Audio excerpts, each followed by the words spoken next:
Welcome back to News Now. Kevin Tuttle's body was recovered a couple of weeks ago after waters swept him out to sea near Marble Cave. But what was the story behind it? PNC's Rosel Romanes spoke with Kevin's mother, Penny, and his dad, Robert, and they tell us what really happened. He and his dad had a great 3 days, just lots of fun, hiking and swimming. It was a memorable trip with a tragic ending for the Tuttle family. Kevin Tuttle was enjoying a brief stay on Guam with his dad Robert when he was swept into the ocean on the last scheduled day of their visit. The pair found a beautiful place to sit along the Marble Cave cliff line. His mother Penny describes what happened next. Apparently he saw that and he got really excited. And he wanted to get down there and, just sit on it and look out over the ocean and watch the waves. And he was just sitting there and he looked up at his dad, gave his dad a big smile. And all of a sudden, just a rogue wave came and just took him out to the water. Robert tried to phone 911, but there was no service in the area. Kevin, who was training to get back into the military, fought the rough waters for as long as he could. 4 local boys hiking around the area saw what happened and ran up the trail with Robert's cell phone, where they were able to call 911. However, by the time rescue units arrived, it was too late. Penny says these were Kevin's last words. And he told Kevin, he said, "I'm going to go call." And Kevin yelled out to him, "Don't leave me, Dad." Since the Tuttles weren't from here, they were not fully aware of the dangers in the Marble Cave area. But Penny said if there was some sort of signage or a warning, maybe, just maybe, her son would still be here. There's nothing marking that area as dangerous or, don't go any closer than this to the edge of the cliff. And if there had been a quicker response time, my son would still be alive. And there would have been a quicker response time if they had been able to get a signal to call. Penny recalls her favorite memory of Kevin. You go back to the beginning, the day he was born, and you hold him for the first time. And, you hold that first baby, and he's our only child. Rosel Romanes, PNC News. And indeed, our condolences to the Tuttle family. Those close to Kevin have made an online donation page to help Penny and Robert through this difficult time. The link to the site can be found on our website at pacificnewscenter.com. Teachers and administrators are being held to new standards. Bill 32-420 lapsed into law at the start of the year, allowing educators to lose their certificates for reasons of misconduct. But as PNC's Betsy Brown reports, amendments are likely. No document, of course, is perfect. We continuously, all rules and regulations, we would continuously amend, update if we need to. Speaker Judy Wonpat says she's willing to work with teachers who are concerned with her Bill 420, which lapsed into law at the start of the year.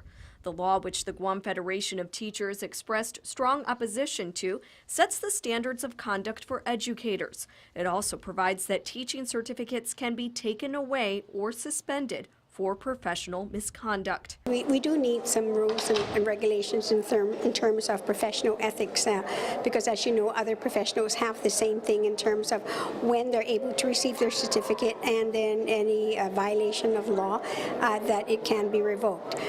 GFT has been against the law since it was first introduced. President Tim Fedenko says they plan to work with Speaker Wonpat and other lawmakers to introduce a new bill to amend the law. Would like the standards to be specific, right? What you can and what you cannot do, and what is outside the teaching profession versus inside the teaching profession. We expect all teachers to work professionally during their profession, but when they're outside their teaching profession, we don't think it should affect their career. As it stands, Wonpat doesn't believe the new law can be abused to take certificates away for frivolous reasons.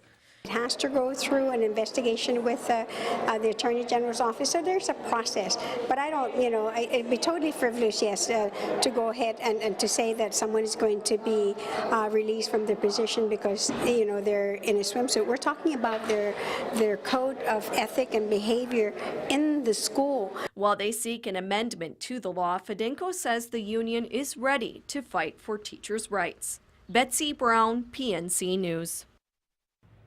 More than 2,000 people are expected to be screened for tuberculosis by the Department of Public Health and Social Services. Those persons have been identified as close contacts of a bus driver who was diagnosed with TB. The bus driver passed away recently. Public Health TB Program Coordinator Alice Manalo says most of the contacts have already been notified that they need to be screened. Some of the witnesses and prosecutors who may have come in contact with the patient are still being identified.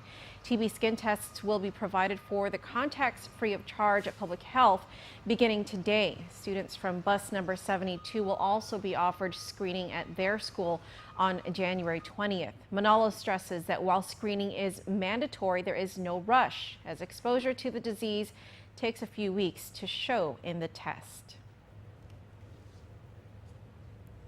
All right, and anything can happen, so that's why Joanna O is here to tell us what might be happening with weather.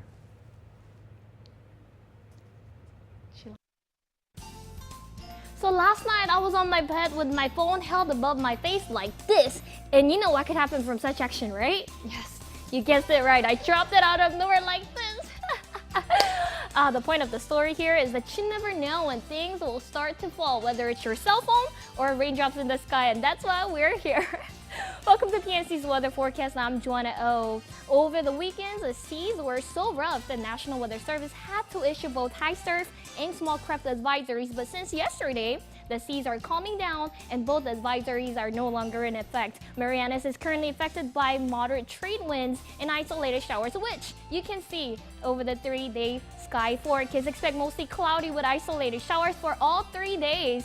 And winds will be 10 to 20 miles per hour for all 3 days, while directions will change from northeast to east starting tomorrow. Temperatures are expected to be 78 to 88 for all 3 days. All right, that's it for me. But remember, you never know when things will drop. Hashtag gravity.